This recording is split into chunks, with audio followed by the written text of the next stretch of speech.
Okay, welcome everyone. I'm David Rammel, editor of Virtualization and Cloud Review, here to welcome you to our summit titled Azure Cloud for Enterprises. Why Azure and why now? Brought to you by Commvault and Druva.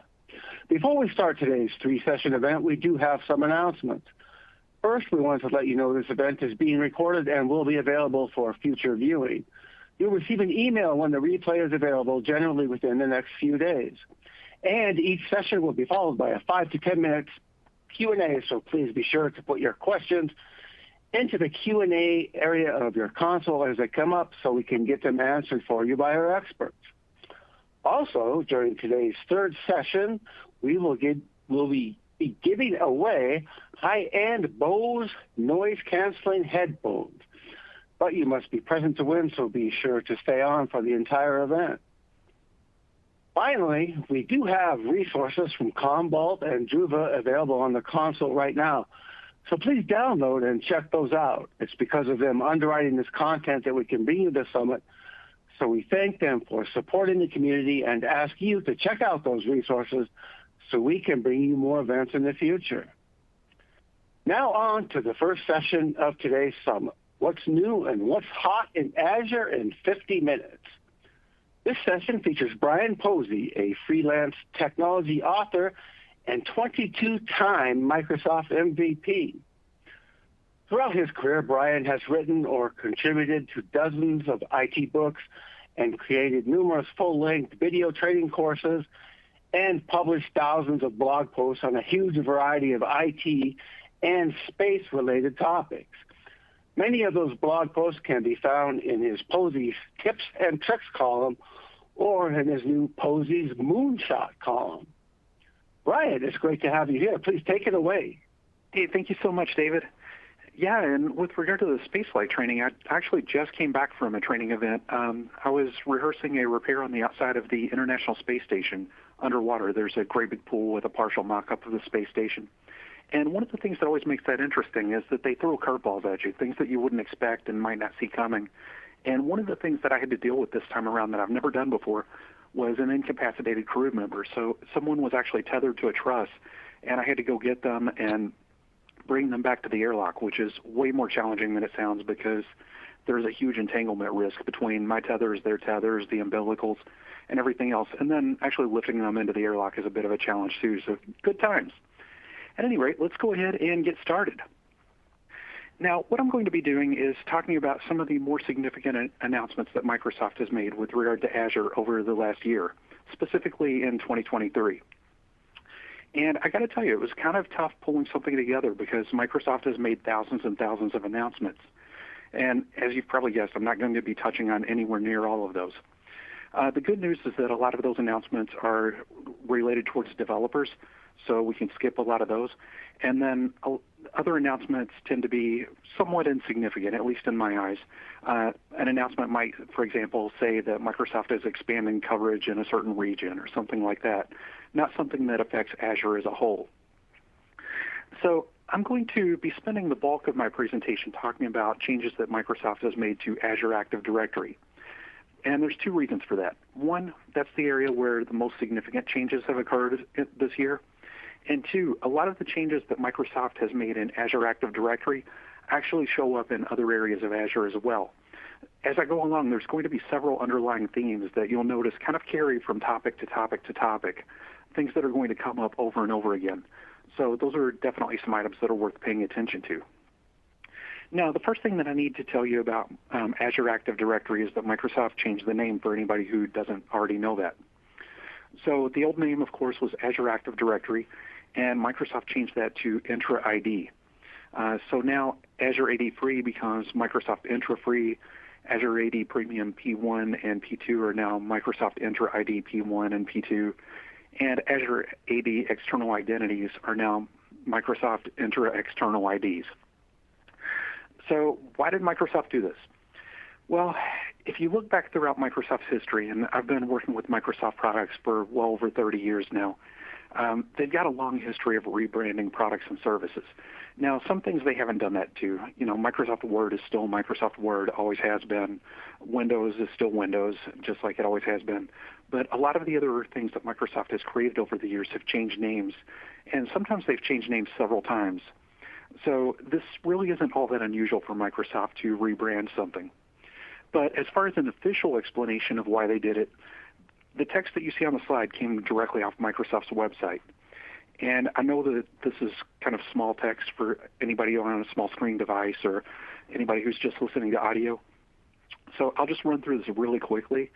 It says, as part of our ongoing commitment to simplify secure access experiences for everyone, the renaming of Azure AD to Microsoft Entra ID is designed to make it easier to use and navigate the unified and expanded Microsoft Entra product family. The Microsoft Entra ID name more accurately represents the multi-cloud and multi-platform functionality of the product, alleviates confusion with the on-premises identity solution Active Directory, and creates a path to deliver a simpler way to protect every identity and secure every access point as we expand the Microsoft Entra ID or Microsoft Entra Identity and Network Access portfolio.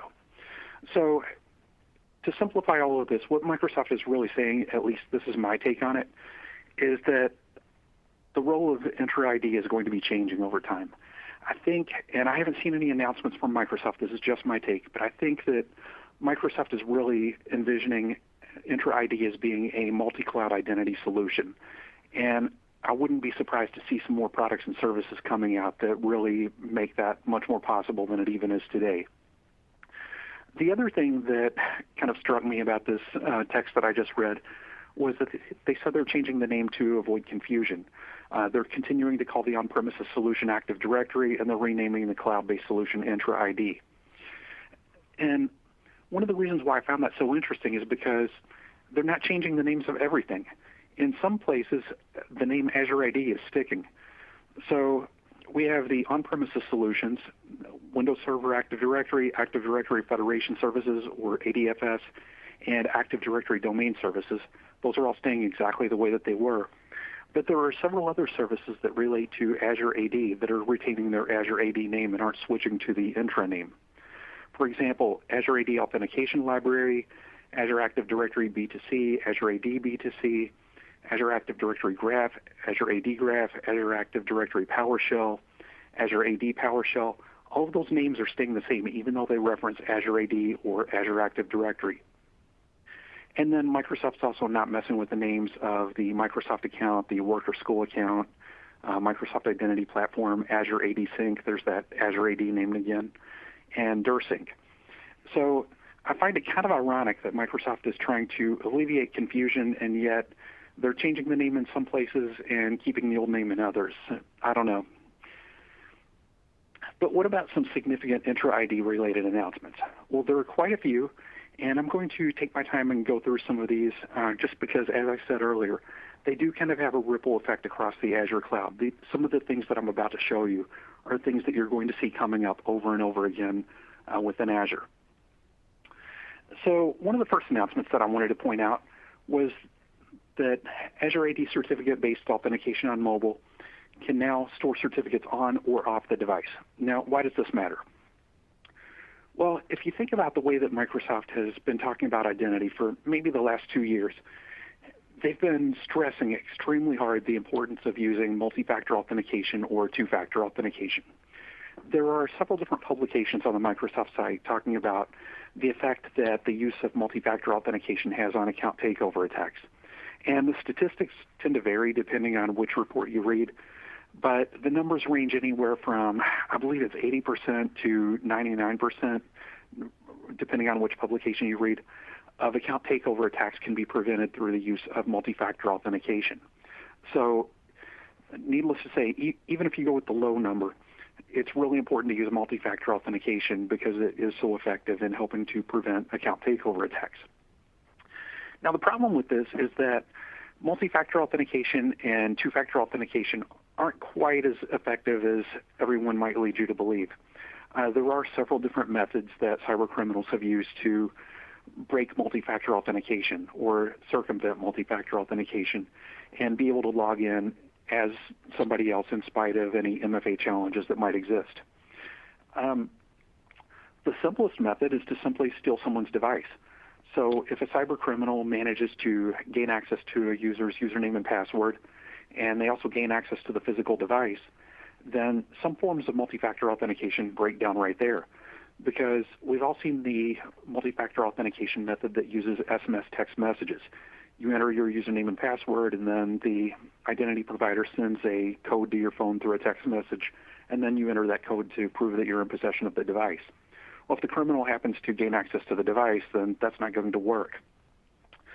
So even if a criminal doesn't gain direct possession of a device, there are ways that a cyber criminal can insert themselves in the middle of the multi-factor authentication challenge and gain access that way. I don't really have time today to go into that, but if you've seen any of my webcasts in the past, there were a couple of times that I presented a diagram and talked about how that attack works. So let's get back to the topic at hand. Specifically, Microsoft making it possible to store certificates on or off the device. Why does this matter? Well, think about what I said a moment ago about how if a cyber criminal does gain access to a physical device, then there are some multi-factor authentication challenges that they can beat simply by having that device in their possession. Now, I mentioned SMS text messaging as a multi-factor authentication method, but that's not the only one that can be beaten by having physical possession of a device. Let's say for a moment that a user uses an authenticator app. That authenticator app generally relies on a certificate that's stored on the device. So once again, anybody who has physical possession of that device has the app, and they have the certificate that the app presents to the identity provider to gain access. So what Microsoft is doing here is they're changing things up a bit. They're making it so that a user can continue to have those certificates stored on the device just as they always have, no change at all. Or if there's a user who has really stringent security needs, those certificates can be offloaded to a smart card or other mechanism so that they're not stored on the device. That way, if the device gets stolen, that device can't be used to complete that multi-factor authentication challenge. Now, the problem, of course, is that if you offload those certificates onto a smart card, then one, the device has to be capable of reading a smart card, whether that's through a built-in mechanism or through a USB guard adapter or whatever. The device has to be capable of reading that smart card. And the other, perhaps bigger problem is that the user has to carry around that smart card. So if the user has to carry around a smart card and a physical device, what do you think the odds are that both of those are going to end up getting stolen at the same time? That's another problem, though. You know, at least maybe if you're dealing with a low-end criminal, they won't know what that smart card is or how to use it. At any rate, this is one of the security changes that Microsoft is making. So let's go on to some other announcements. Another one is that Microsoft is introducing single sign-on capabilities for Azure AD, or Entra ID as it's now called, for Apple devices. And this applies to iOS, iPadOS, and macOS. So all you really need to do to enable that is to go out to Intune, and then there's a plugin that you have to download and install, and then that will provide single sign-on capabilities for those devices. Now, another really big area where Microsoft has done a lot of work is through conditional access authentication strength. Now, for anybody who's not familiar with conditional access, it's a mechanism that exists in Microsoft 365 E5 subscriptions. You can also get it in a basic Azure subscription. And I believe it's also included in the Microsoft 365 Enterprise E3 plus Security subscription. So conditional access is kind of like a security-oriented if-then statement, or in most cases, a collection of if-then statements. So you have a condition, and then you have a response to that condition. So if, for example, a user logs on from a place they don't normally log on, that's a condition. And then the then portion is that maybe you present them with an additional MFA challenge in response to that unusual login. So that's an example of the if and the then. Now, that's a really simple example of how conditional access policies work. You can actually create conditional access policies that are quite elaborate. Conditional access policies themselves are nothing new. They've been around for quite a while. But what Microsoft is doing is they're making it so that you can specify a required authentication strength as a part of a conditional access policy. The idea being that if a user is logging on and they're just trying to access some resource that isn't all that sensitive at all, then you don't have to worry about any kind of extra security mechanisms because there isn't a lot of risk associated with that resource that the user is trying to gain access to. But if, on the other hand, that same user is trying to access some of your organization's most sensitive documents, well, then it probably makes sense to require some additional security measures before you allow them that access that they're requesting. So one of those mechanisms that you can implement is something called authentication strength. In other words, you can require the authentication process to use the strongest possible authentication. And I'll show you what that looks like.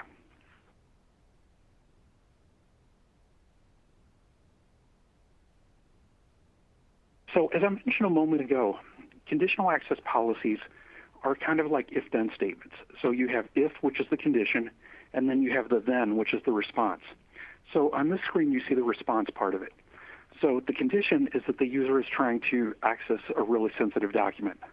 The response is, okay, we're going to grant access to that document because this is something that the user normally has rights to, but we're going to require a bit of extra security.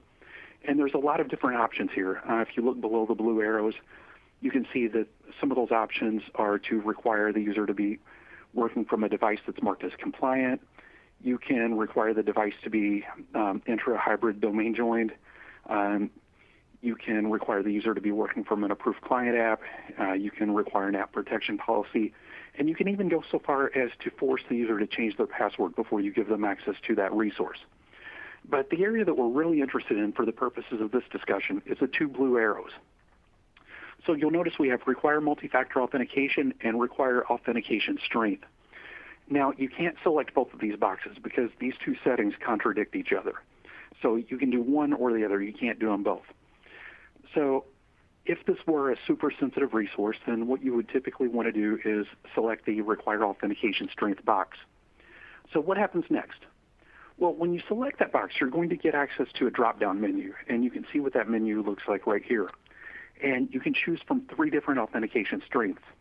We have multi-factor authentication. That's the base level security. It's the weakest security that is allowed through this. Then the next option is passwordless multi-factor authentication, and that's almost top tier, but not quite. And then the one that is top tier is phishing-resistant MFA, and that's typically based on FIDO2 security keys or Windows Hello. And I'll show you the differences between all these authentication strengths in just a few minutes. For right now, though, what I want to show you is where these authentication strengths and authentication methods come from. So what you're looking at right now is the Microsoft Entra Admin Center. And I've selected the authentication methods tab, and that's beneath the protection section. So from there, I selected policies. And what you can see is all different authentication methods. And you'll notice that if you look at the far right side of the screen, there's a column called enabled. So you can see which one of these authentication methods are enabled versus which ones aren't. Now, the important thing to understand about this is that there's a big difference between enabling an authentication method and using an authentication method. So if you enable an authentication method, what you're really doing is you're giving your users the option of using it. You're not necessarily not necessarily requiring them to use it. What you're doing is you're just choosing which authentication methods you feel comfortable allowing to be used in your Azure AD environment or Entra ID environment. I still catch myself saying Azure AD. So you can see some of the methods here. We have FIDO2 security key, Microsoft Authenticator, SMS, and then the list goes on and on. Then we come to authentication strengths. And an authentication strength is based on which authentication methods you choose to allow. So there are 3 built-in authentication strengths. These are the same strengths that you saw earlier. We have multi-factor authentication, which was the weaker one. And then we have passwordless MFA, that's the one in the middle, and then phishing-resistant MFA. So these exist by default. They're built into Entra ID. Now, there's 2 things that I want to point out before I move on. First, if you look towards the center of your screen up at the top, you'll notice a great big blue arrow, and it's pointing to new authentication strength.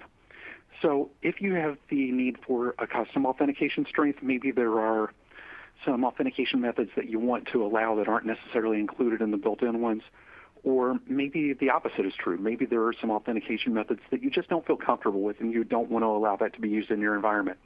No problem. You can come in here and you can create a custom authentication strength that you can use across the Azure cloud. Now, the other thing that you can do is you can modify one of the existing authentication strengths. If you look on the far right side of your screen, you'll notice a vertical blue arrow pointing at the more icon. The 3 horizontal dots are a little bit tough to see on the slide. But if you click on the more icon, you have the opportunity to edit any of these built-in authentication strengths. And when you do that, you can enable or disable authentication methods within that authentication strength. Now, my advice would be, as a best practice, I would avoid modifying the defaults, simply because you never know when someday somebody might decide to make use of one of the defaults and not know that it's been modified, and that can have some unintended consequences. So my advice would be, if you need something custom, just go ahead and create a custom authentication strength rather than modifying one of the built-in authentication strengths.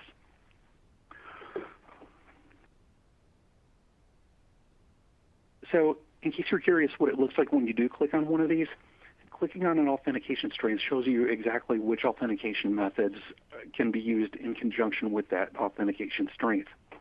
So this is one of the built-in ones, and you can see that there are all kinds of different authentication methods that can be used in conjunction with it. So what's the difference between these? Well, here's a breakdown, and this came straight off of the Microsoft website. The link is at the bottom of the slide, and it shows you which authentication methods each of the various authentication strengths will accept. So the most secure, as I mentioned, is the phishing-resistant MFA strength. And so if you're doing phishing-resistant multi-factor authentication, that means that users can authenticate using a FIDO2 security key, Windows Hello for Business, or certificate-based multi-factor authentication. Nothing else is allowed as a part of the phishing-resistant MFA strength.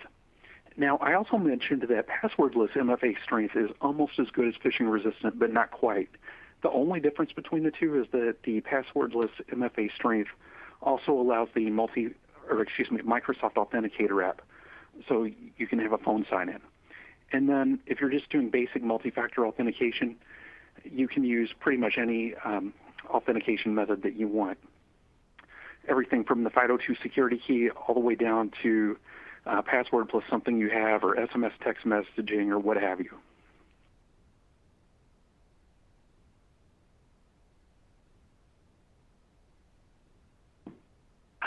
So another thing that Microsoft has introduced over the past year is something called System Preferred MFA. This was another announcement that Microsoft made.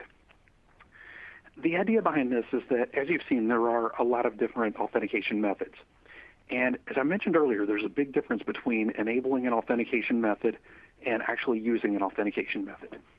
Typically what happens is you enable the authentication methods that you feel comfortable with in your environment, and then users go through a device enrollment process. And as they enroll, then they can pick the authentication methods that they want to enroll into. So a user can have multiple authentication methods that are options for them to be able to sign in with. And as you saw in the previous slide, some of these authentication methods are a lot more secure than others. Some just provide the most basic level of security, whereas others, such as the FIDO2 certificate, or FIDO2 security key rather, are really secure. So what the System Preferred MFA option does is it tells the Enter ID that you want to prompt the user to use the most secure authentication method that they're enrolled for. Now, if a user has several different authentication methods that they've enrolled into, that doesn't mean that they can only use the most secure one. It doesn't work that way at all. What it means is that Azure is going to prompt them to use the most secure option, but if for whatever reason they don't want to sign in like that, then they can still use any of the other options that they've enrolled into. It's just that Azure is going to prompt them to use the most secure method by default. So if, for example, a user registered using both SMS two-factor authentication, but they also have other methods such as that FIDO2 security key, then they're going to be prompted first to use that FIDO2 security key. Now, Microsoft also makes note that back in July, I believe it was, looking at the slide, July 7th, they began to implement this by default. So now system preferred MFA is the default behavior. So the Azure Identity Provider is automatically going to prompt the user to use the most secure authentication method that the user has enrolled into. Now, just because this is the default behavior, it doesn't necessarily mean that you have to use this. Typically, you're going to want to go ahead and use that behavior because that is the secure way to do things. But if for whatever reason you need to turn that off, there is a way to do that, and I'll show you how that works.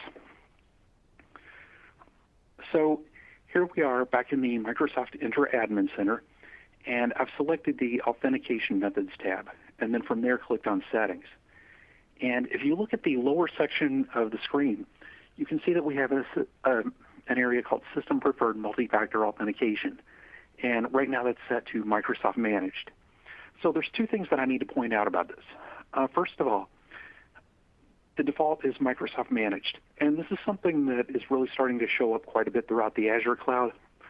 What that means is that Microsoft controls that particular setting.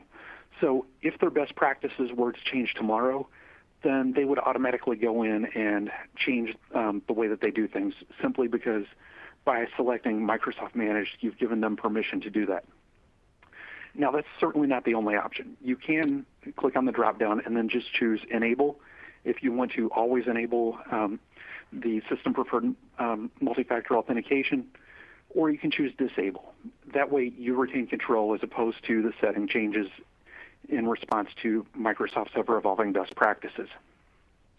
The other thing that I wanted to point out about this section is that you don't necessarily have to apply this globally. By default, you are applying it globally to all users, but you can apply the setting to a select group of users rather than applying it to everyone. So just something to think about. But again, as I said a moment ago, I do recommend going ahead and either enabling that or leaving the settings set at Microsoft Managed. So let's talk about another new feature. Another new feature that Microsoft has introduced is the ability for a user to report suspicious activities. Now, if you think back to what I was talking about earlier, I mentioned that there are several different ways that an attacker can circumvent a multi-factor authentication challenge. If, for example, an organization is using SMS-based multi-factor authentication, there are ways that an attacker can insert themselves between the system and between a user and Azure, and then intercept that multi-factor authentication challenge as a way of gaining access to the resource that they're trying to compromise. Now, as a side effect to this, if an attacker employs this particular method, then a user might get an MFA prompt at a totally unexpected time. And some users inevitably will just go along with it. They won't realize anything weird is going on, and they'll just go ahead and enter the MFA code when they're prompted to do that. On the other hand, there will be other users who say, this is kind of weird. I'm just typing a document and all of a sudden I get an MFA challenge.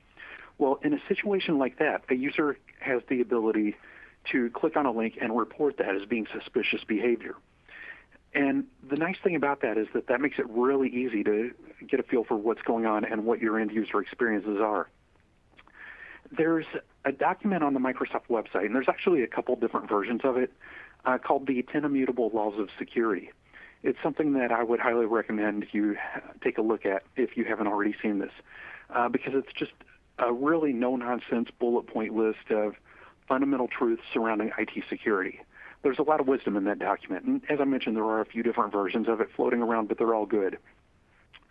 One of those fundamental truths is that you'll never be fully secure unless the secure way of doing things is also the easy way of doing things. Because if it's not the easy way of doing things, then users are going to ignore your security, or they're going to find ways of working around your security, or something like that. So the cool thing about this ability to report suspicious activity is that the user doesn't have to go into their contacts and figure out who's in charge of security and make a phone call or send somebody an email or anything like that. They don't have to be bothered with any of it. They just say, okay, this is a little weird. Click on a button, and bam, the issue is reported. And then it goes to who it needs to go to, and the user can get on with their day. So the nice thing about that is fraud gets reported a lot more frequently that way. And so that way the people in your organization that need to take a look at those alerts can do that. Now, the ability to report suspicious activities, again, this is enabled by default, and the default behavior is set to Microsoft Managed. This is the same screen that I showed you earlier, but the report suspicious activity setting is on the top half of the screen. So again, we've gone into the Microsoft Entra Admin Center and then clicked on authentication methods and then settings. And then I would leave the state either set to Microsoft Managed or to enable. And for the target, again, you can select various groups if you want, but it's probably a good idea to leave this set to all users. Another change that Microsoft has made recently is assigning conditional access policies to external user types. So conditional access policies have long had the ability to differentiate between internal users or external users. If nothing else, you can apply a conditional access policy to a group. I'm getting some feedback or hearing another conversation or something. Yeah, I heard that too. We'll check that out. Just keep talking. We'll see if it keeps happening. Okay. So conditional access policies. Typically, you apply those to either users or to groups, and there have long been ways of differentiating between internal users and external users. So one of the things that Microsoft has done is they now allow you to differentiate between different types of external users. So let's briefly take a look at how this works. Here I am in the Microsoft Entra Admin Center, and I've selected the overview screen. And you can see that you can set up collaboration in several different ways. So you can set up how you want to collaborate, you can set up identity providers, and there's also self-service sign-up. So all in all, there's 6 different types of external users. In the interest of time, I'm not going to go into all of these, but the important thing is that Azure does differentiate between external users. So most of your external users are probably going to be B2B collaboration guest users, but you may have other user types. For example, you might have service provider users. One of the organizations that I used to work for had a vendor that handled all of our hardware problems, and they had user accounts on our system, so that would be an example of a service provider user. So you can differentiate between user types, and then you can create conditional access policies that acknowledge that. So I mentioned several times that conditional access policies are kind of like if-then statements. And here we're looking at the if part of the condition.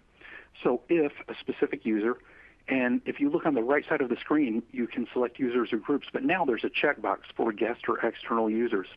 And when you select that checkbox, a drop-down menu appears, and you can choose the types of external users that you want to apply this particular policy to.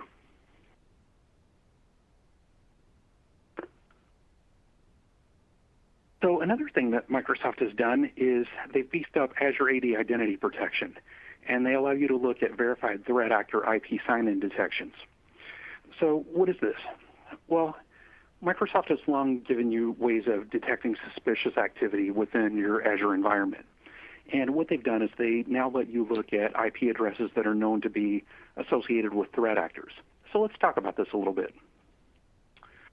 So here I am in Entra ID protection, and you can kind of get a feel for what this reporting environment looks like.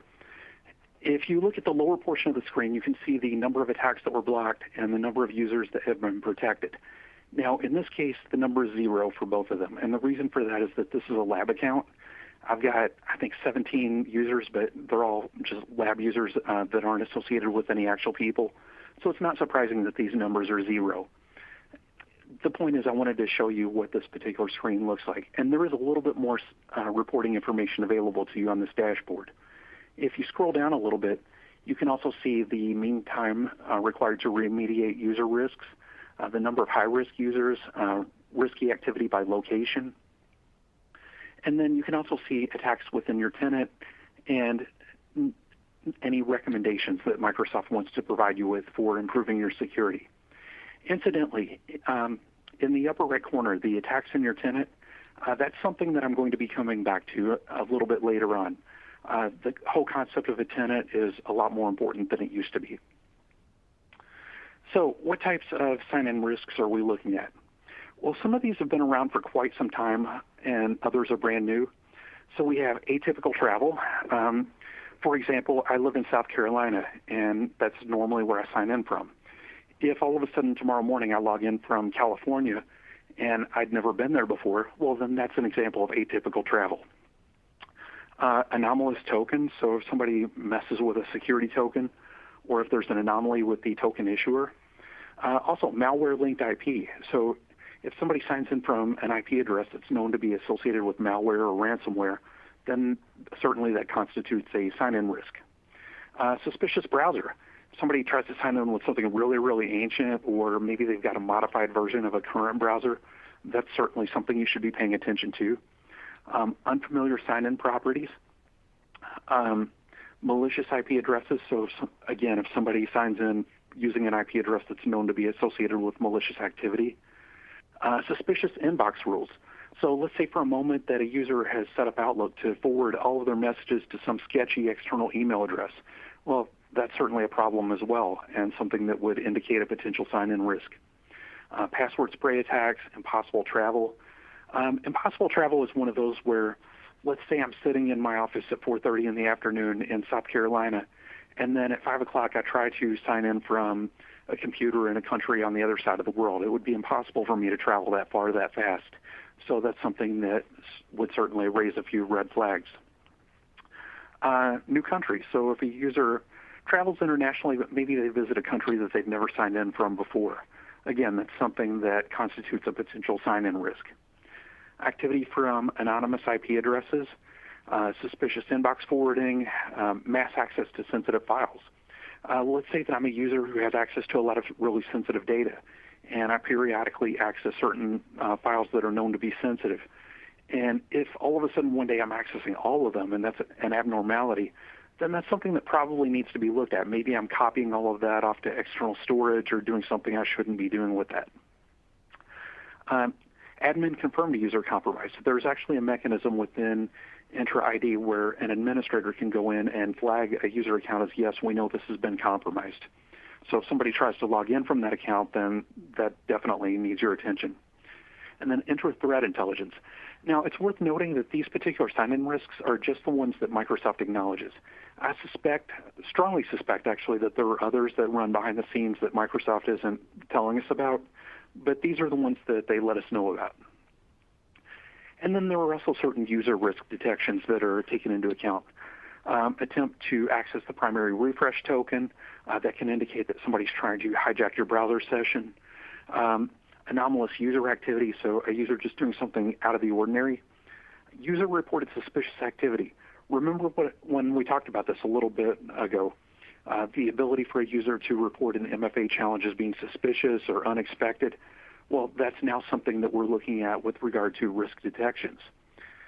Then we have additional risk detected, leaked credentials, and Microsoft Entra threat intelligence.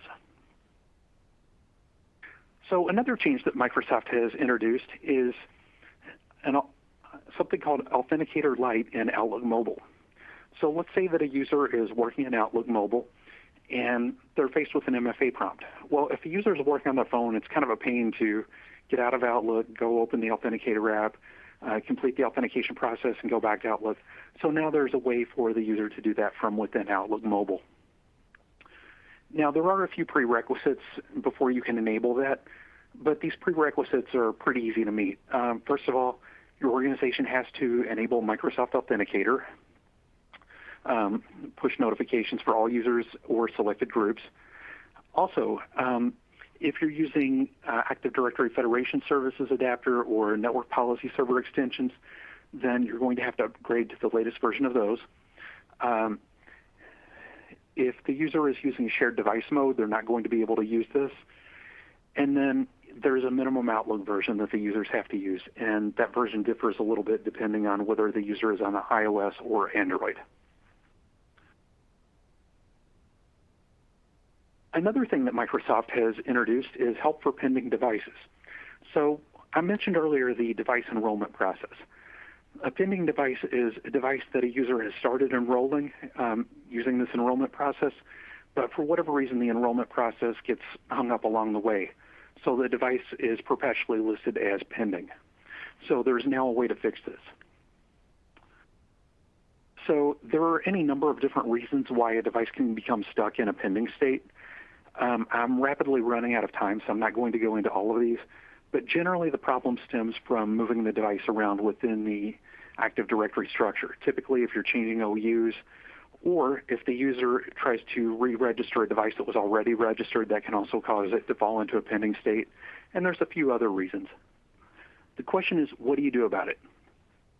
Well, if you want to just simply remove the pending state, then all you have to do is open up an elevated command prompt on that device and then type ds-reg command/leave, and that will force the device out of that pending state. So it's a really easy fix. And Microsoft has also given us a PowerShell command that you can use to find out how many devices across the entire organization are stuck in a pending state.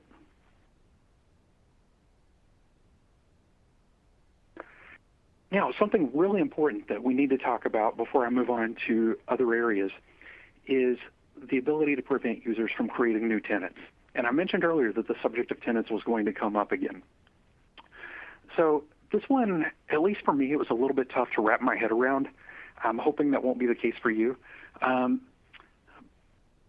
a long time, the term tenant was loosely synonymous with subscription. So you create a new subscription, and by definition, you also create a tenant. And the words tenant and subscription are sometimes used interchangeably, even within some of the Microsoft documentation. So a lot of the stuff that you read, it will use the word tenant to basically mean your subscription. However, having said that, it's possible for an organization to have multiple tenants. And Microsoft first realized that the issue with multi-tenancy was going to be an issue as Azure really started taking a hold.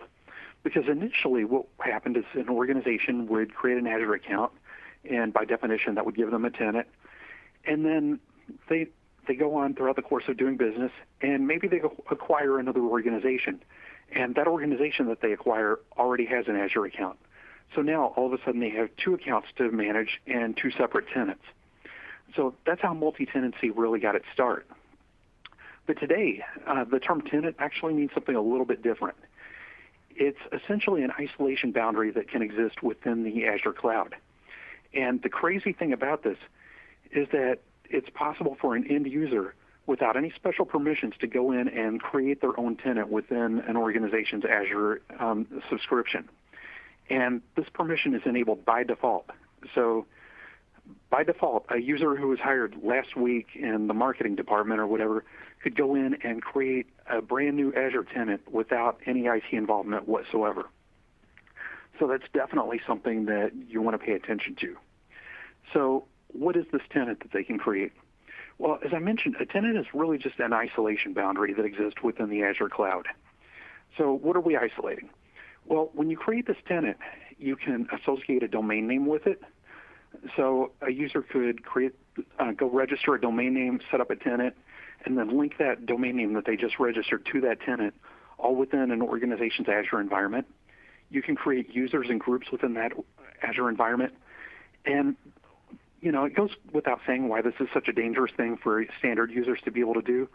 But I tend to think of it as a form of shadow IT, because the user who creates that tenant is the global admin for the tenant that they've created, meaning that anything that goes on within this new tenant can happen without any IT oversight. So it's essentially a way of circumventing IT policies. Now, certainly there are legitimate use cases for creating a tenant within the Azure cloud, but you probably don't want just any user being able to do this by default. Things can get really messy really fast if you do. So fortunately, Microsoft provides us with an option to turn off that ability. So let me show you where to find that. So here we are back in the Intra Admin Center, and what I've done is I've gone to User Settings, and then if you look up to the right, we have three settings. Users can register applications, restrict non-admin users from creating tenants, which is the second one, and then users can create security groups. So by default, the restrict non-admin users from creating tenants is set to no, meaning that anybody who wants can create a brand new tenant. So just set this to yes, and then you block your users from creating new tenants. So what else is new? Well, as I mentioned at the very beginning, there are thousands of announcements that have occurred over the last year. And a lot of these are developer-oriented. Some of them are just service expansion-oriented. But some announcements really are significant. A lot of the announcements are tied to the retirement of old versions of various features, and it can be really tough to narrow down the list of announcements. Believe me when I said I had a tough time putting this presentation together simply because there were so many announcements that have occurred over the last year. So, what can you do to narrow things down? Well, there are several different places that you can go to look for new announcements. One of the easiest things that you can do is just go out and use your favorite search engine, whatever that may be, and type something like what's new in, and then the name of a service. On the screen, I've used Azure Files as an example. So what's new in Azure Files? So I entered that into Google, and then I was actually taken to a page called What's New in Azure Files. And if you look in the lower right corner of the screen, you can see that there's even a section, What's New in 2023, and then it breaks down the new items by what was announced in which quarter. So that's one way to find out what's new if you're looking for information in a specific service. Probably the best option is to go to azure.microsoft.com/en-us/updates. And that's going to take you to the screen that you see right here. And you can either look at all of the updates, or you can browse by keyword or by category or update type. And there are a couple of things that I want to point out. First of all, if you look at the bottom of the screen, you can see that there's a status associated with all of the announcements. So you can differentiate between what's available right now, what's still in preview, and what's being developed. So occasionally there will be things that are announced, but they're not actually going to be available for a while. So that's what that in development means. And then you can see an example of an announcement off to the right side of the screen. So for every announcement, you'll see the title, you'll see if it's generally available, if it's in public preview, private preview, whatever. And then you'll see a description, and then you'll see a few different tags. So here's a better example of what one of those announcements looks like. So in this case, Microsoft announced back on October 12th the ability to resize Azure dedicated hosts. So if you're using Azure virtual machines, this is actually something that's worth noting. The idea here is that if you've got a dedicated host for your Azure virtual machines, and you've outgrown that host, or maybe you want to scale down a little bit, you now have the ability to do that without having to do it manually. You can simply select a new host size, and then the entire process of migrating those virtual machines to that new host happens automatically. So that's an awesome improvement that Microsoft has made to Azure virtual machines. Another really good source of information is the Azure blog. So the Azure blog is just one of many blogs that Microsoft maintains.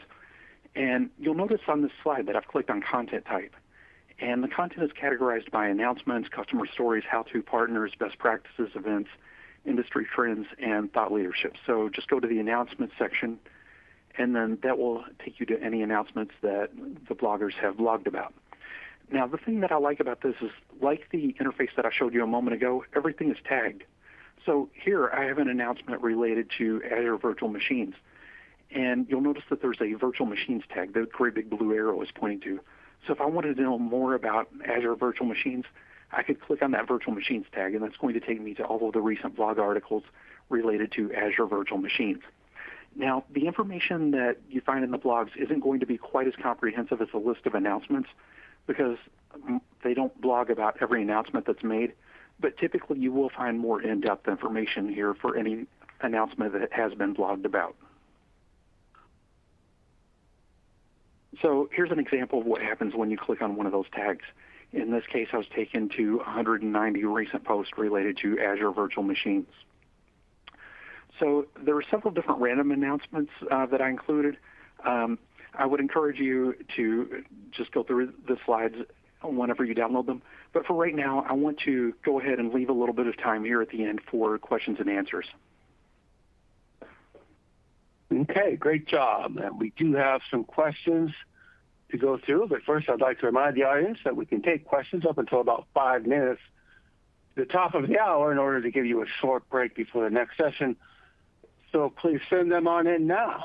And let's go to the Q&A console. We'll take them as they come in. Here's a question from Mario in the audience. Yes, for the authentication methods, I believe you still have to assign it to users to take effect. Is there a way to force it to all users? That is a really good question. I suspect that you can probably do that through PowerShell, but as far as the actual command that you would use, I don't know. I would have to look that up. Okay. There's a question. Brian, do you think that we will ever get to a point where Microsoft completely phases out on-premises Active Directory? That's an interesting question. If I'm to be 100% honest, I think that Microsoft really wanted to do that years ago. But I think that the on-premises Active Directory is so heavily entrenched that it's just not a realistic option for them. There may come a day when Microsoft does choose to phase that out, but my guess is that on-premises Active Directory is here for the long term. I would really be surprised to see it go away within the next 20 years. Okay, next question. Some of the Entra-related changes that you mentioned are related to conditional access policies. Are those policies available with all subscription levels? No, they're not. Conditional access policies is one of those ancillary security features. So if you're going to use conditional access policies, you're going to have a subscription that supports that. The screen captures that I used in my presentation were taken from a Microsoft 365 E5 subscription. If you go into an E3 subscription, those policies aren't there, but if you get the security add-ons, then you can gain access to that. And then you can also get access to it with an Azure AD, or I guess Entra ID premium subscription. Okay, got a few more minutes here. Let's get to as many questions as we can. Next one, with Microsoft changing the name of Azure AD, do you think they will try to rebrand on-premises AD as well? It's really hard to say. Right now they're saying that they're not going to, but Microsoft's marketing department has such a long history of rebranding things, it wouldn't surprise me if they did a rebranding at some point. So it could happen. Oh, and all right. So something else I wanted to quickly mention that's not on the topic of those questions, but something I forgot to mention during the course of the presentation. When I was talking about the tenants that you can set up from within Azure, if you're using a free account, you're not going to be able to do that.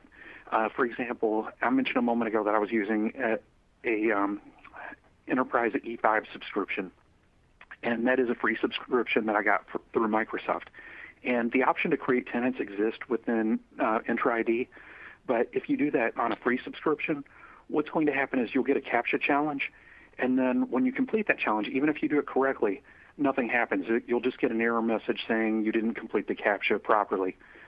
If you do it on a paid subscription, it behaves exactly the same way, except when you complete the CAPTCHA, the console will appear to lock up for a minute or two, and then after about 2 minutes, it'll come back, and then the tenant will have been created. So there's not really an indication one way or the other. You just have to kind of wait it out. Okay, looks like we have time for one more question. It reads, my company prefers to stay with on-premises for security reasons. What is your opinion on the security of Azure AD versus on-premises AD? Well, let me put it this way. I'm the exact same way. I keep all of my stuff that really matters on premises just because I'm a control freak. I like to have it in my possession. As far as the security, I think that it all comes down to how well you manage it. Azure AD or Entra ID, as it's now called, has a reputation for being highly secure, and the nice thing about it is that Microsoft does handle the vast majority of the security on the back end. But you have to remember that Entra ID is running off of Microsoft services. It's running Windows Server behind the scenes. So theoretically, you can achieve that same level of security in your own data center. It really comes down to how well you're adhering to all of those security best practices.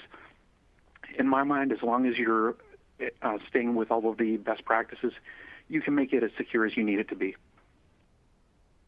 All right, great answer. All right, looks like that's all the questions we have time for. So thanks again, Brian, for an excellent presentation and answering all those questions. Hey, thank you so much for having me. My name is Chris Paoli, Redmond Mag Editor, and I'm here to moderate the second session of our Azure Cloud for Enterprises. Why Azure and Why Now Summit, called Top 10 Ways Azure Can Transform Enterprises. Our speaker for this session is Howard M. Cohen, Senior Resultant, the Tech Channel Partners Results Group. Howard is a technologist, creator of compelling content, and senior resultant who has spent more than 40 years in the IT industry. During that time, he has held senior executive positions in many of the top channel partner organizations, and he currently writes for and about IT and the IT channel. He's a sought-after speaker and an insightful observer of technology landscape and one of our favorite presenters. Take it away, Howard. Thank you, Chris, and hello, everybody. Welcome to today's session, Top 10 Ways Azure Can Transform Enterprises. Okay, those of you who have attended my sessions before, and I understand one of our frequent flyers is in the audience today, hello. I always like to start my sessions with a word of the day, and then I like to illustrate that word. Well, the word of the day today is babe. Bet you can't wait for the illustration of that one. Well, it's Babe Ruth, who, legend has it, pointed out where each home run he was going to hit was going to go. This tells us clearly that every time he got to the plate, Babe was always swinging for the rafters. Every shot had to be a home run. Now, come on. Any little leaguer will tell you, you can win the game by hitting singles and doubles, stealing bases, and just playing strategically. You don't have to swing for the rafters with every shot. What does this have to do with Azure? Okay. Well, it's all about that word transformation. You've heard me talk about this before. I'm not really fond of the word transformation. I think it lets us out of a lot of opportunity. First of all, nobody really knows exactly what we mean when we talk about transformation. Some people think when you install brand spanking new computer equipment like this into your offices at the city treasurer's department, that you're undergoing transformation. That is not transformation. That's simply an upgrade. So that doesn't cut it. Some people think it looks kind of like this. Oops. Here we go. Transformation. I hope that's not what we mean. But then, how many of you wouldn't be satisfied if you could at least achieve some improvement? I mean, we work every day to try to make things better, right? Not complete transformation from hinder to yon, but improvement. And sometimes we even achieve significant improvement. And that's not bad. So I guess what I'm trying to emphasize is that not everything has to be transformative. And when you're working in Azure, yeah, you're going to do some transformation. And over time, you'll realize that you've completely changed the way your people do what they do and completely changed the way you run your business and maybe even disrupted your industry. Those things are great. But today, I really want to focus on how we can use Azure not only to transform, but also to improve upon our enterprise, okay? And I'm going to offer up 10 ways in which Azure does that. By the way, another word I'm not fond of is the word can. You know, top ways Azure transforms enterprises. That's really, and improves them. That's really where I'm coming from. So here's the first. And the first is most important in most everybody's book. Here we are at the data center, talking about cost optimization. And if you're the CFO and you're looking out over all that capital investment, you're shuddering. Well, what happens when your data center goes from this to this? What happens? Well, first and foremost, executives say about a third of their spend is currently wasted. And I would bet you that that third is probably the stuff that's still on-prem. Three-quarters, I said it before, three-quarters say cost savings is their top cloud metric. That's why cost optimization is number one. But here's the one that I guess you really need to kind of focus in on, this stat. And that is that in a recent survey, 40% of CEOs believe that their organizations will no longer be economically viable within 10 years. Now, a few years ago, I heard Microsoft executive Vahe Tarosian, who just recently announced his departure from Microsoft, but this is going back about 10 years. He said it would take about 4 years. And I'm wondering if that isn't still the case. We need to make changes. We need to improve. And if you watch these 10 things I'm going to show you today, you'll see in many ways how Azure is improving and how you can take advantage of those improvements every day. Okay, so cost optimization. How does transitioning to Azure, getting rid of our on-prem data center, benefit us financially? Well, first and foremost, physical plant costs. I mean, look at all this space, right? How much does it cost to lease that space? And if you own it, how much is it costing you? Why don't you just end the lease, sell it off, or sell the space, or repurpose it for something else? Tons of departments could fit into there. So the first savings is physical plant, just that simple. Now, you'll notice there's nothing there. Great. So we've just saved on capital equipment. There's no more capital equipment investments, and we're never going to replace them. So that's money that will never get spent again. We save all of that. But wait, there's more. We don't have to power the equipment we no longer have. That would be silly and impossible. We don't need to keep the equipment that we no longer have cool. There's nothing to cool, and there's probably cooler in there than it's ever been before. We don't need to protect it from fire or any other kind of potential disaster. We don't need to secure this room anymore. Securing this facility is expensive between the physical security systems that are in place and the services that we consume. No more. Get rid of that. No more. They're gone. Of course, if you have no equipment, there's nothing to fix. So you have no more maintenance or repair services to worry about. And you don't need people to operate those systems or manage those systems. You will still need people to manage Azure, but it's a completely different level of management. They're no longer taking care of hardware.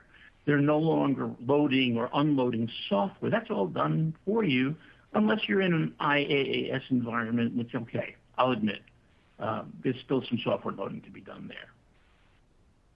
The bottom line, there's plenty of ways in which a transition to Azure saves us an awful lot of money.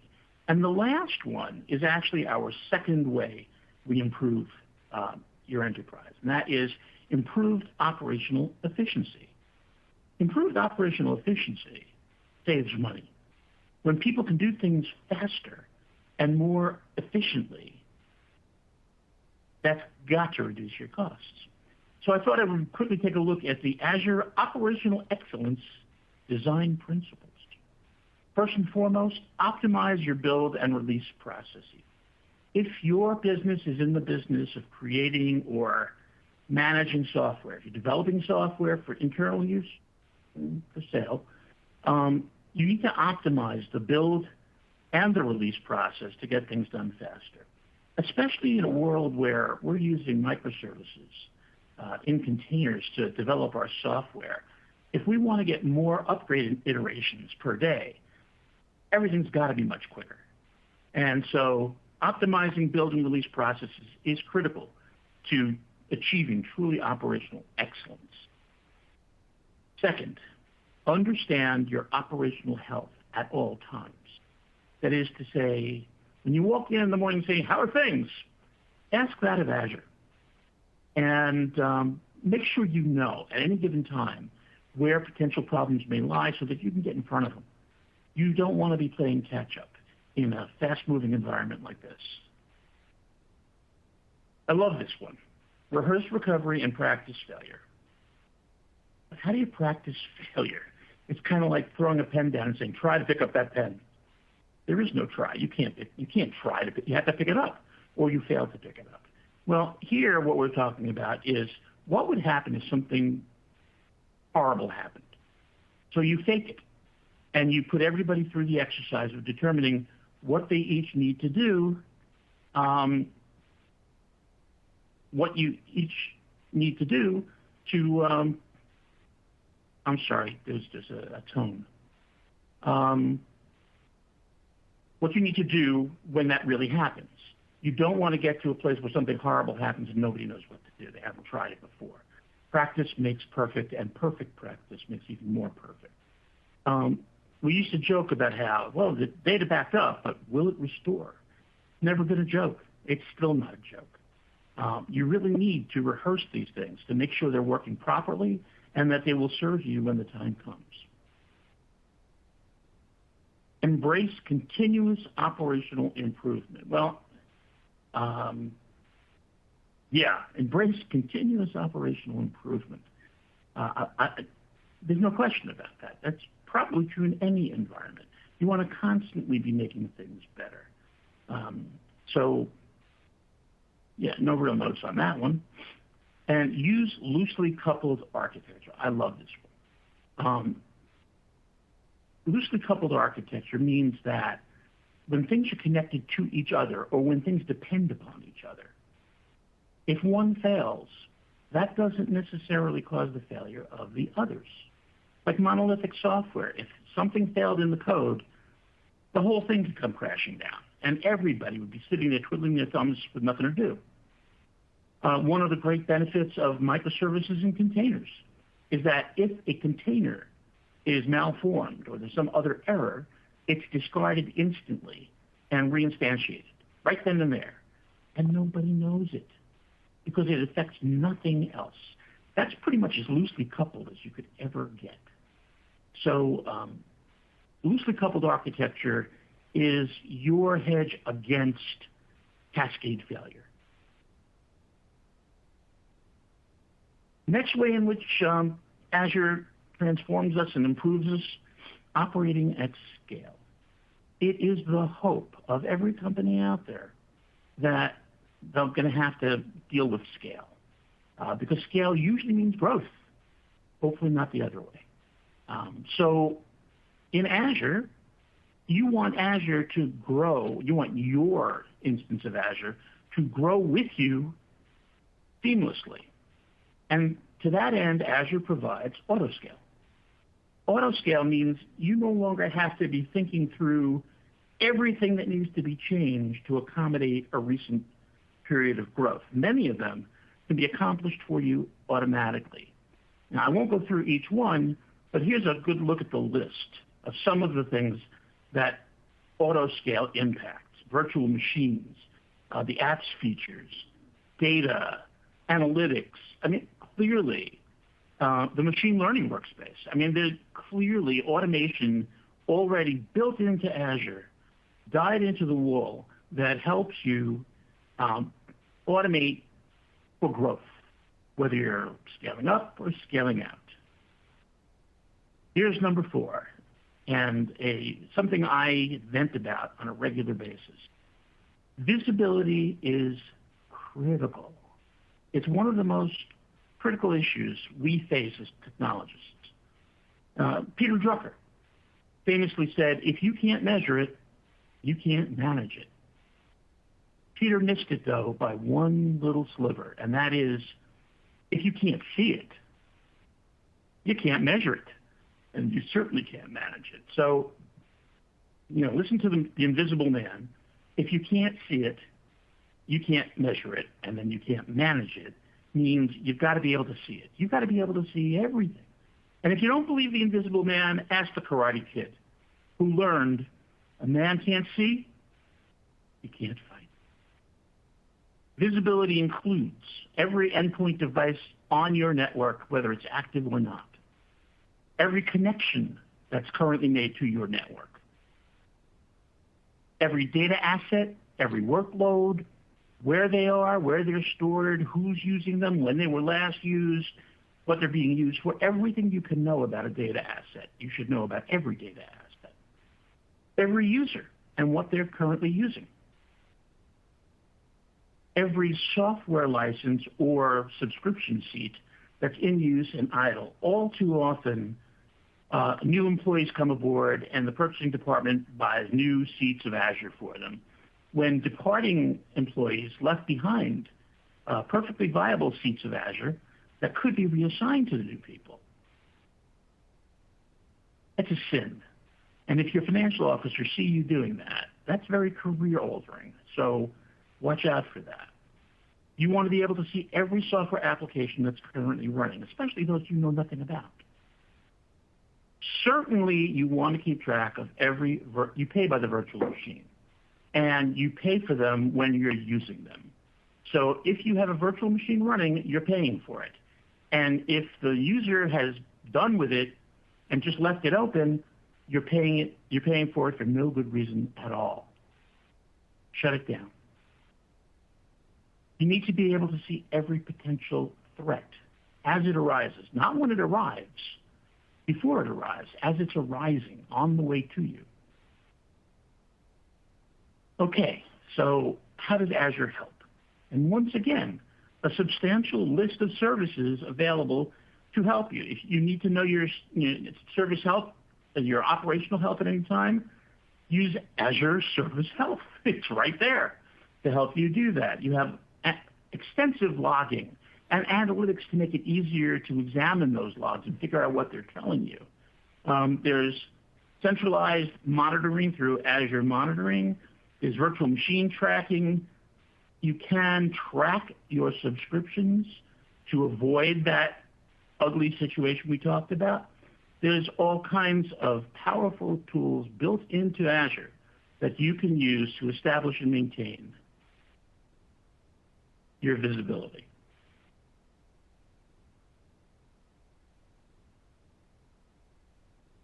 Then we get to governance. Now, governance, we used to talk about governance particularly in terms of security.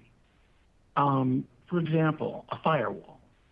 Well, the purpose of a firewall, if you look at the definitions that most providers use, the purpose of a firewall is to enforce your security policy. If you have no security policy, there's nothing to enforce. So it's crucial that everything start with policy. And so the first tool that Microsoft makes available to us here is Azure Policy. Azure has tools to help you develop and maintain your policies, publish your policies, keep track of your policies, and track enforcement of your policies using Azure Monitor, which will help you get that visibility we talked about from a central location to see everything that's going on and capture when things are happening that aren't aligned with policy. Cost is a major component of policy, and it was our number one concern. And there are tools within Azure to help you to monitor your costs and to enforce your policies regarding acceptable use, what users can and cannot do, etc.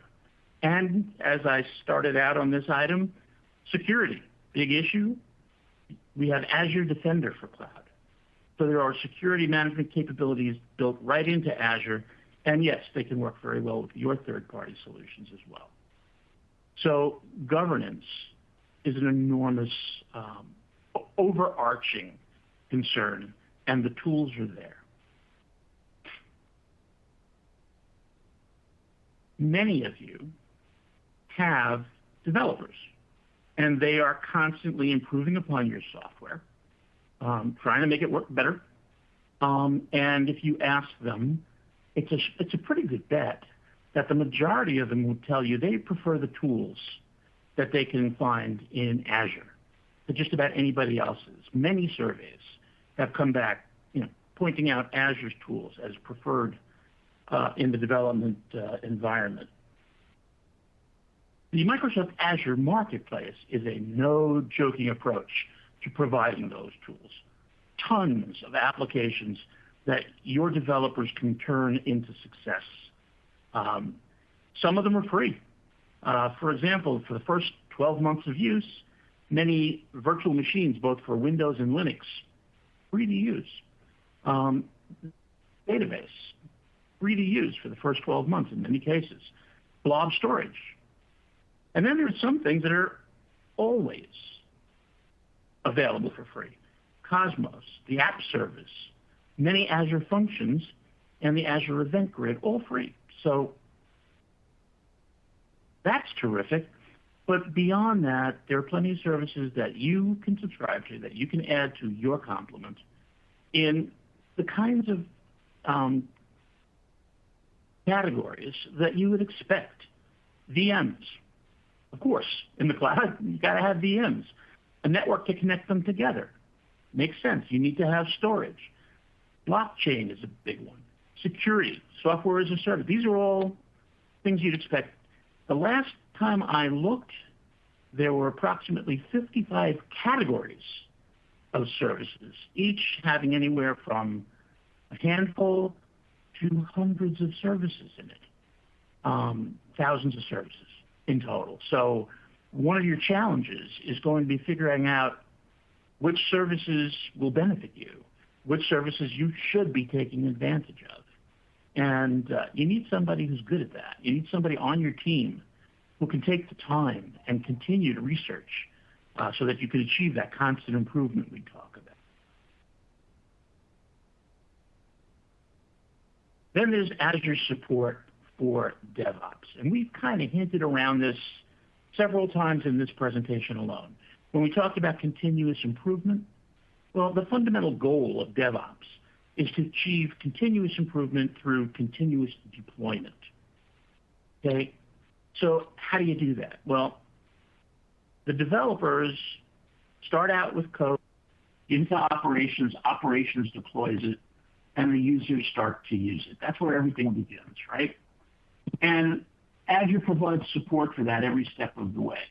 Remember, we emphasized that it's got to be fast and sure and responsive. Here's where it really pays off. Operations then goes out to get feedback from those users to see how they liked it, and they bring the comments back to the developers, who then go in and improve upon the software. And then they redeploy it, and they ask for feedback again, and again, and again, and again. Some companies are achieving iterations of up to 200 or 300 improvements per day. Now, if you're going to do that, you've got to be moving incredibly quickly with incredibly well-prepared teams. And Azure provides the tools they need to achieve all of that. So for your developers, Azure is good news. They want it. Also, data and application modernization. I picked this out as a separate one because I really wanted to focus in on two specific programs. Many of you who develop software are probably developing it for sale. Developing your intellectual property into marketable packaged products has become more and more popular because it's how everything gets done. Literally every company is a software company, right? So Microsoft has offered the Azure Migrate and Modernize program to help you get your code into condition, and the Innovate program to make sure it's using all the most current technologies and techniques. Why? Because they are there to help you prepare your software to be added to AppSource, which is a catalog that everybody looks at to see, what third-party software is out there that I can be using in Azure. Most Microsoft partners in particular want to be in AppSource. And so here's the easy way to do it. Find yourself a partner who can get you into these programs and utilize them to accelerate the packaging of your products for consumption in the AppSource marketplace. And again, the tools they provide break down into some pretty easily understood categories, like comprehensive resources. Okay, all the resources are in one place. You are not hunting around from site to site, shopping for the next tool you need. It's all there, and you can search it and find exactly what you need to do, exactly what you need to do really quickly. Hey, Howard, can I jump in real quick? Yeah, sure. It sounds like we're having some audio issues. Is there any way you can adjust where the microphone is or get a little closer to the microphone? Thanks so much. Tell me if this is a little better. I think that sounds better, but let's continue the presentation and see how we do. Okay, let's see. Proven technical frameworks. You don't have to start from scratch. The frameworks allow you to get a start by working within the framework, which has been designed to support you. There are many of them. And according to Microsoft, they are well architected. So take a look at them, pick the ones that work for you. Chris, if you don't chat me a message, I'm going to assume that this is okay. Free You sound a little better. tooling. Okay. Going to have to switch microphones for this. Free automated tooling. I talked about the tools that the developers love. Well, there are many of them, and one of them, Azure Migrate, gets you started moving your applications into Azure. Access to experts. Right, we're talking about Microsoft. Tons of developers, tons of specialists in all varieties. These people are available to you to help you. And Microsoft is introducing programs all the time to make more resources available to you. Microsoft will even lead delivery for you. If you have a specifically big project that you don't feel comfortable deploying yourself, you can engage Microsoft to come in and help you do that. And in some cases, they'll even fund you for development of your application.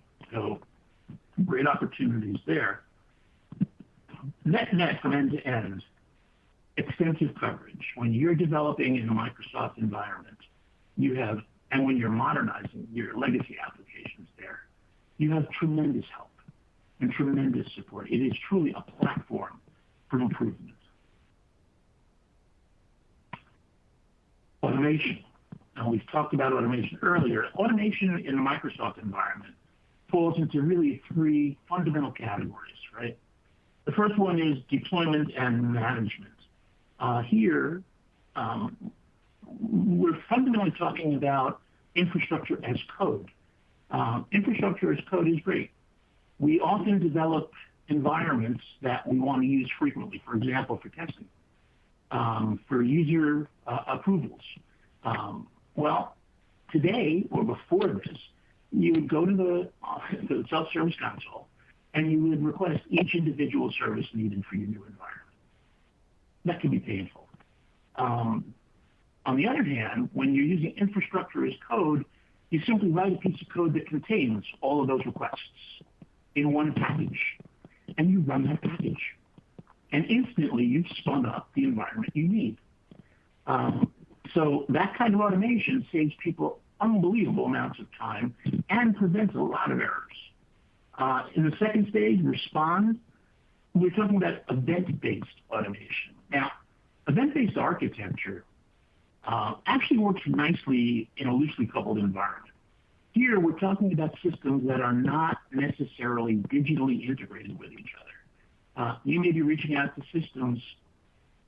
Sean, I'm sorry, I did not change it because it would take way too much time. We'll run out of time. So I'm going to keep on going. Yeah, just keep going. There's a slight sound in the back, but we're figuring out what we can do. You can keep going. Thank you. Okay. The third step is orchestration, especially in an environment where we're talking about microservices in containers. That's a lot of movement throughout your cloud network. That needs to be orchestrated. You need to be sure that everything is going the way it's supposed to be going, doing what it's supposed to do. And the automation is in place in Azure to enable you to do that and to help you do that. So there's automation on multiple levels. And once again, plenty of tools. In the deployment and management of resources area, plenty of tools to help you get that done and to build that infrastructure as code that we talked about. In terms of responding to external events, there are, again, many automation tools that will let you talk to other systems that you wouldn't be able to reach otherwise. And then Kubernetes and other complete orchestration tools and platforms that Microsoft makes available to you. And of course, we haven't even touched on Power Apps and its role in all of this. Okay, coming into the home stretch. So there's disaster recovery and security. Now you'll remember back in the old days, before cloud, we often had to build a redundant server, right? So that if our server failed, we could just fail over to the redundant server and keep on working. And that was great. Some of you may have caught the fun project of building a complete redundant data center. Okay. When you're building a completely redundant data center, it's a huge project. It's an enormous project, and it's expensive. And there's all kinds of political level problems there. Here in the Microsoft environment, in the Azure environment, going to the penultimate, there's Azure Site Recovery. For all the other tools that are available, this is that kind of like backstops all of them. Your site, your complete Azure environment is replicated in another one of the over 200 Microsoft data centers worldwide. And it's replicated in one that's nowhere near you. It's geographically far, far away. So that if, God forbid, some kind of physical catastrophe happens, or an earthquake, or a hurricane, or anything like that, you can fail over to your other data center. And that's within Azure for you. And so security and disaster recovery are well supported. Now, this doesn't mean that you don't have responsibility on your side to make sure that all of your connections to Azure are secure, because that's the bulk of the responsibility on your side. And certainly you want to encrypt all your data at all times, because Microsoft will accept no liability for your data. They don't want to know. You don't need to give them your key. They have no use for your workloads. We talked about data, and Azure Database Security helps you secure the data. It helps you with various tools like information protection, threat protection, access management. Identity and access management are crucial. Automated here in the Azure environment, of course, and plenty of network security, but again, it's shared responsibility. Also the network. We talked about the network. You need to make sure the network is secure as well. And Azure makes available a plethora of tools that you can use to make sure that the network that serves you is as secure as it possibly can be. Okay, so finally, we get to the one that I'm going to bet you've all been waiting for. Azure OpenAI. Years ago, Microsoft started talking about artificial intelligence. Actually, they were talking about cognitive technologies first. And in just the last few years, that has hit the hockey stick moment and has just skyrocketed. The volume of tools available to us in the OpenAI framework are incredible. It all begins, and frankly, it all begins and ends at the large language models, because OpenAI is all about the large language models you choose. Many people are working on GPT version 4. Well, there's still some working on 3.5. Both are available in Azure OpenAI. DALL-E, for those of you who are working on graphic images and want to use AI to help you, that's there as well. There are also embeddings and Whisper and more coming very, very soon. The bottom line is you really need to apply what we talked about before when we were talking about application development, the idea of end-to-end coverage. The reality is, in the Microsoft environment, in the Azure environment, there is more energy, more momentum moving toward OpenAI than just about any place else I have seen. And so if you're looking for an AI resource, if you're looking to develop in the AI environment, Microsoft is a very important place to look. They have the tools, and Azure has the platform to really support you as well as can be imagined. It would take a whole other session or two or three to cover OpenAI adequately. And hopefully we'll be doing those pretty soon. For the meantime, I'd just like to sum up what I've been trying to say throughout this presentation. And that is that Azure and all the tools it brings with it, plus you, equals cloud success. So hopefully you've learned 10 ways in which we can improve and maybe even transform your enterprise. And with that, I'm going to turn back to my friend Chris, and let's see if there's any questions. Yeah, we do have some questions, and that's a good reminder. If you have questions for Howard, get them into the console now, and we'll get them answered for you. Let's kick it off with this one. What about the customers we're supporting who are using low-code or no-code to enable citizen developers? Does Azure have anything for them? Yeah, well, first of all, the Azure platform is a perfectly wonderful platform for low-code, no-code. Hopefully, whoever said that is a reader of my column, The Citizen Developer and Application Developer Trends magazine, another 1105 publication. But Microsoft has spared no expense in working to establish Power Apps as the premier platform for low-code, no-code development. Again, we could do a whole session on that.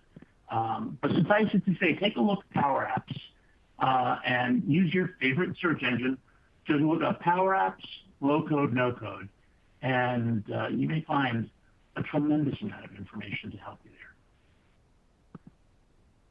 Okay, great. Igor has a comment/question for you. This is all good when it works, but things break.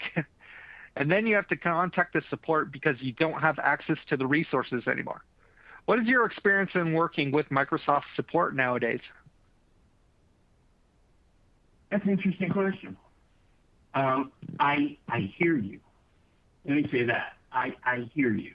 I've had the experience of having to reach out actually to the Microsoft 365 folks with a thorny problem and having to convince the operators there that I knew what I was talking about. That was probably my biggest challenge because I was asking him to remove a trailing space at the end of a string. And he didn't really believe I knew what I was talking about. Yes. When he proved to himself that I did, yeah. So, but that's, that's Microsoft support is like any other support. I've had great experiences with it. And I've had some glitches like that. It does depend upon who you speak to when you reach Microsoft support, because all the support people happen to be people. So, I'm not going to sit here and sing the praises. I think that Microsoft invests more than probably any other company in the world in support. But again, this inconsistency in the performance of individuals. And so my strategy, honestly, that example that I just used, the guy that I was speaking to who finally did it for me was the 19th person I spoke to. Every time I realized that I was wasting my time, I hung up and dialed again. I think a lot of us do that. So that's as good an answer as I can give you. Here's a great question for the partner ecosystem expert. Can partners get our own products into the Azure marketplace? Oh, I'm sorry, say it again? Can partners get our own products into the Azure marketplace? I mean, the place you want to be is AppSource, because that's available to all other partners as well as to the public. I don't necessarily, I'm sure you can. Let me start there. I'm sure you can. I would absolutely recommend you speak to whoever you work with at Microsoft to get you the contact you need to get there. Okay, great. Lynn wants to know, what steps should enterprises take to begin their journey with Azure Cloud, and what resources are available to guide them through the process? Okay, I'm going to give you what is probably going to sound like a very self-serving answer, Lynn. But I've spent 35 years in the Microsoft partner ecosystem. And I have nothing but the deepest respect for most of the partners that are out there. If you look at the partners who've achieved Microsoft's awards, especially the Azure awards, there is an Azure, I think it's called Circle of Excellence, that partners can get themselves into if they achieve certain goals. Look for that because the best way to get started is to engage somebody who knows what they're doing. And there are more of them in the Microsoft partner ecosystem than anywhere else I can imagine. So you need to pick out the right one. And yeah, you can ask people. You can call Microsoft and say, hook me up with a partner. And they'll probably hook you up with the closest one geographically, which is not a solution. You can look at the Partner Finder, which has been around forever, and you can read what everybody has to say about themselves. Pitch after pitch after pitch. Or you can find online those that are award-winning Azure resources and search for them. Personally, I think that's probably your best bet, unless you know somebody who has had tremendous success with Azure and can tell you who they turn to for initial advice to get them started. Okay, great. Just a reminder, we do have some more time for Q&A, so please get those in now. I actually had a question for you, Howard. Yes. You're so in tune with the Azure ecosystem and landscape. What feature would you like to see in future release that would help enterprises? What's your dream number one feature you think that is missing right now? Well, I think that they're moving in the direction of it, but I guess I think about how interfaces will improve, because I think anybody who knows me knows that I start with the human. I'm all about the human element, and how do we serve the human? How do we make it easier for people to use all these wonderful tools? That said, Copilot may be the direction that we need to move in.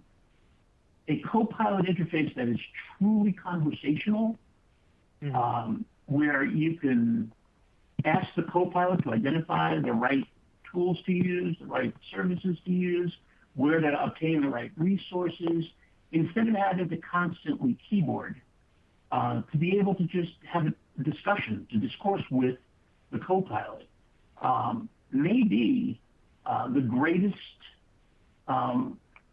development that Azure has for a good long time to come.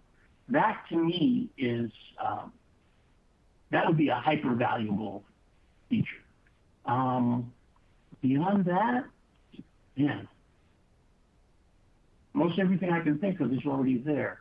But the improvement of the way in which people interface with Azure through Copilot or through some other means, that's what I would love to see come to fruition. Okay, great. Here's a great question. Most of the cost savings you listed come from migrating from on-prem to cloud. What about year two? Those savings don't repeat. Okay, so that's why I included item number 2. Okay. I kind of knew somebody would ask that question. But the design ethic at Azure, the operating principles that we talked about, are all designed around the idea of doing things more efficiently, more quickly, with more automation. And literally in year 2 and beyond, those are where cost improvements are going to be found. If you can make it faster for people to do things, well, either people can do more or you need fewer people. Either way, one good, one not so good, saves money. So I think that there's going to be multiple years of operational cost savings. And then you probably do reach a point of diminishing return. That is to say, it doesn't get any better. But then again, the costs you're saving every day are substantial. And that's kind of the curve that I see when people use Azure.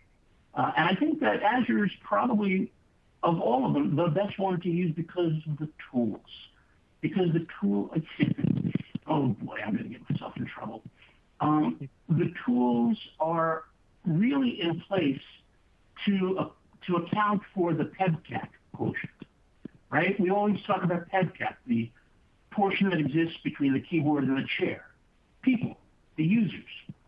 All of those tools are really meant to accelerate the things that users would ordinarily do slowly or poorly.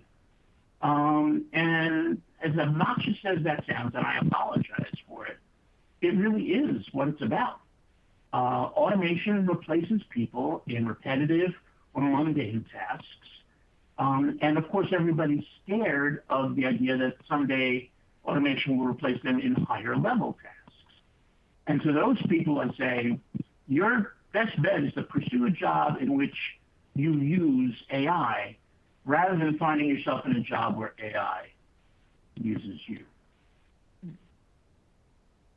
And on the pricing note, is there anywhere you could recommend to our audience on how they can just get their heads wrapped around Microsoft's somewhat confusing licensing policies when it comes to Azure? Do you have a go-to resource or anything like that? Yeah, I've mentioned that go-to resource, and I'll mention it again. Okay. I've done presentations in which I've likened Microsoft licensing to nuclear physics. And the training required is similar. It is so detailed. It is so extensive. I wish it was simpler. I do. But to ask for a resource, it's kind of like saying, oh, this Encyclopedia Britannica is too informative. Give me another Encyclopedia Britannica I can use that's easier. They're all going to be the same. And so there's no written or printed or distributed resource. Once again, I refer you to the Microsoft partner ecosystem.